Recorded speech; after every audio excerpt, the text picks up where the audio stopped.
Hi, in this video I'm going to be talking about something that's really bitten me in the past, and it's jumping to conclusions. Years gone by, I would get in the habit of jumping to conclusions. If I was waiting for a response from somebody, I would jump to the conclusion that they decided that it's a no, or that they decided to ignore me, or if it was a project and I'm trying to rush it and I'm trying to get to the end, I would jump to a conclusion that we've lost the project, or I would jump to a conclusion that they're talking to somebody else, or if it was a process, that the process had failed. But my mindset would be that it would be racing away.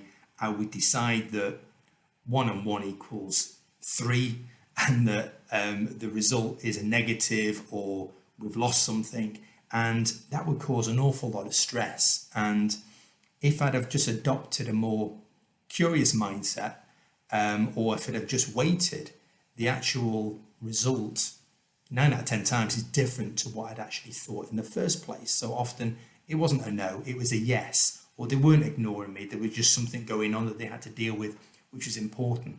So if you've been bitten by this, if you're struggling with jumping to conclusions and it's causing you stress, then one of the best ways I've found is by getting into this curious mindset rather than a judgmental mindset of trying to decide what the outcome is before you actually truthfully know, is to simply ask a question. And that is, what else could be going on? What else could be going on for the person that you're waiting for a response from? What else could be going on in the project? What else could be going on in the process?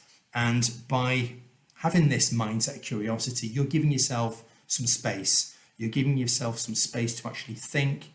You are also making a decision to actually decide that for now I'm going to park it. I'm going to wait to see what happens, and by sleeping on it, by giving yourself 24 hours, which is something I do now if I'm really anxious about getting a response about something, and I say, look, I'm just going to see what else is going to go on. I'm going to wait for 24 hours and then decide.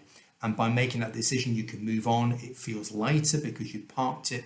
You put that to one side. Your mindset is focused on other important things that you can be getting on with in the meantime, and then you can come back to that particular question about waiting for whoever's coming back to you the following day.